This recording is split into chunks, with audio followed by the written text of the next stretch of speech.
Pontevedra quere encher de actividade a antiga lonxa do mercado de abastos. O espazo na planta baixa está actualmente baleiro e a intención do goberno é convertelo nun lugar de traballo compartido para a transformación de produto local. Queremos é que aí se poida transformar produto local.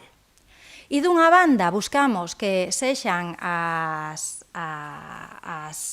persoas pois que teñen excedente nas súas hortas, pois poidan facer aí o proceso de transformación e de outro lado tamén queremos orientalo o apoio de novas iniciativas gastronómicas ou agroalimentares, non? Este obradoiro estará totalmente equipado para elaborar, por exemplo, conservas, fermentos ou marmeladas e estará aberto a pequenas empresas agroalimentarias ou produtores particulares. Vamos te ensinar a facelo e logo tú tes un espazo, tú o podes facer na túa casa, efectivamente, pero tes un espazo como máis profesionalizado. Pero aparte de todo iso, hai o interesante conseguir o rexistro sanitario. Por que?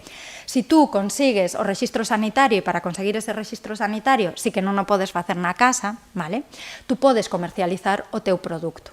E entón, antes de que bote a andar, o primeiro paso será avaliar as súas necesidades. Farase mediante unha asistencia técnica. A licitación abrirase a vindeira semana por un importe de 17.500 euros. A identificación de usos, se vai a valer para fermentos, se vai a valer para conservas, se vai a valer para outros usos e para outras posibles transformacións, vale? Porque temos que definilo, porque é en función dos usos os que nos van a permitir adquirir unha maquinaria ou outra, un equipamento ou outro.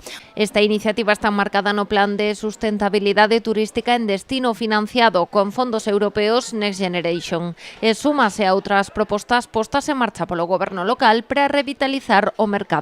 De alimentación saudable, de aproveitar moitísimos recursos, e creo que é algo interesante que conxuga moi ben co que pretendemos do espazo, un proxecto asequível, porque non é un proxecto que se pode investir e que permite ter o mercado funcionando. E se despois, aínda por riba, puidéramos combinar a mercado-producto, ali pois nos quedaba unha cousiña circular. Gulia subliñou o carácter innovador desta iniciativa participativa. Asegurou que non ten constancia de que exista un espazo urbano así noutra cidade galega, si existe unha iniciativa semellante no concello de Brión.